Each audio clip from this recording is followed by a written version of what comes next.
तभी तुमको मैं स्वीकार करूंगा। तो आज यमुना अर्थात भक्ति को भगवान पवित्र बनाना चाहते हैं। विलोक्य दोषितां कृष्णा कृष्णा कृष्णा हिना विभु तस्या विशुद्धमन्विच्छन् सर्पं तमुद्भासयत्। भगवान अपने मित्रों के साथ कंदुक क्रीड़ा शुरू की, गेंद का खेल रचाए और जाकर के यशोदा मैया को बताया, मैया वो नटखट कन्हैया जहाँ कालिया नाग रहता था यमुना जी के जल में जाकर के कूद गया। जैसे माँ ने सुना, सारी गोपियों के साथ बाल बालों के साथ यशोदा मैया यमुना जी के तट पर आई हैं। कन्हैया दिखाई नहीं पड़ रहा था। माँ यशोदा रोने लगी। आबाल वृद्ध वनिता सर्वे अंग पशुवृत्तयः निर्जग गोकुला दीना कृष्ण दर्शन लालसा। आए मेरे कृष्ण कहाँ है, कृष्ण कहाँ है। और सारी गोपियां यशोदा मैया तो यमुना जी में कूद करके डूब करके मरने ही जा रही थी। जब मेरा कृष्ण ही नहीं मिलेगा तो मैं जी करके क्या करूंगी। और यशोदा जी यमुना में कूद करके आत्महत्या करने जा रही थी।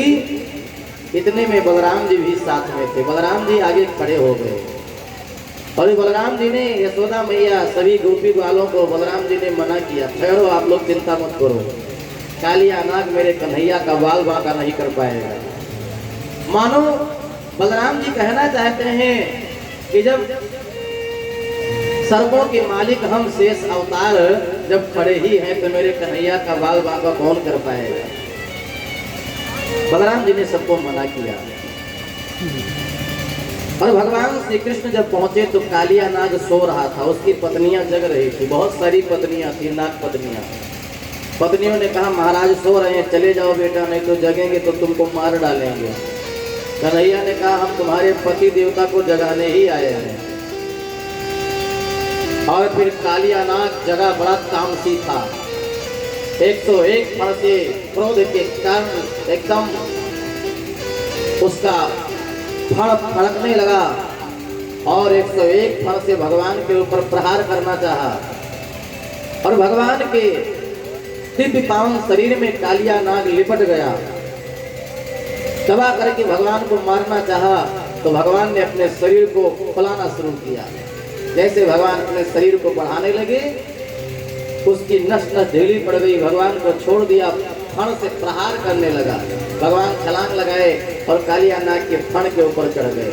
अब जिस फण से वो प्रहार करना चाहता था भगवान अपने विशाल कर्ण से उसके फण को कुचल देते थे और 101 फण कालिया नाग का फट गया और 101 फण से कालिया नाग के रक्त निकलने लगा, रक्त वमन करने लगा।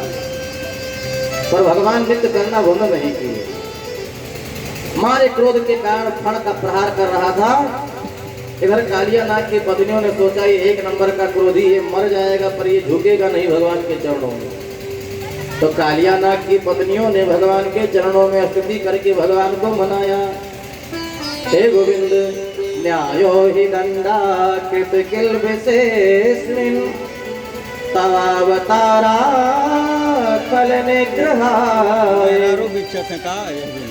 हे गोविंद आपका अवतार दुष्टों को दंड देने के लिए हुआ। अच्छा भागवत महापुराण संस्कृत में है तो मैं बीच बीच में श्लोक बोलता हूँ तो कई लोग घबरा जाते होंगे कि अब आगे क्या होने वाला है। एक बात बताओ, मैं आपको खूब किस्सा कहानी सुना दूँ, खूब गाना सुना दूँ, हंसी मजाक करके समय पास कर दूँ। वैसे हमारे पास कमी नहीं है, अगर चाहूँ तो आप हंसते ही रह जाओ 4 घंटा, लेकिन केवल हंसी मजाक हो जाए, किस्सा कहानी हो जाए तो उससे आपका कल्याण होने वाला नहीं है। ये भागवत का जब बीच बीच में मंत्र आपके कान में पड़ता रहेगा तो आपके जीवन का कल्याण जरूर होगा, क्योंकि ये जो भागवत का एक एक मंत्र है ये वेदों का सार है और इसी से जीव का कल्याण होता है। आज समाज का दुर्भाग्य है, लोग कथा को भी मनोरंजन की दृष्टि से देखते हैं। कथा भी सुनने जाएंगे तो मनोरंजन की दृष्टि से जाएंगे। अब आज के पंडित जी लोग भी कथा तो नहीं सुनाते हैं, मनोरंजन ज्यादा करते हैं। 4 घंटा कथा कहेंगे तो उसमें 3 घंटा नाचे गान होता रहता है। कीर्तन कराएंगे आधा घंटा बीच में नाच गान होगा। अब खाली 25 बार झांकी निकालेंगे, वही सब उत्सव खेल कूद में ही सारा समय बीत जाता है। ठीक है, बीच बीच में उत्सव कीर्तन भजन होना चाहिए जिससे आपको आलस्य ना आवे, लेकिन कल्याण जिस चीज को सुन करके होना है कहीं वो गौण ना हो जाए, वो बहुत जरूरी है। अब आजकल संगीत प्रधान कथा हो रही है, जबकि कथा प्रधान संगीत होना चाहिए।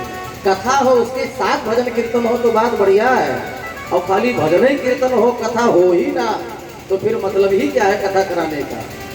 जैसे कोई अपनी बेटी के विवाह में 50 लाख रुपया दहेज खर्च करे, 50 लाख दहेज में, करोड़ों दहेज में दे, और बेटी डोली में बैठ करके जाए ससुराल में और उसका पति उससे बात ना करे, उसका पति ससुराल में उससे बात ही ना करे। अब बताओ 50 लाख पर पानी फिर गया कि नहीं फिर गया?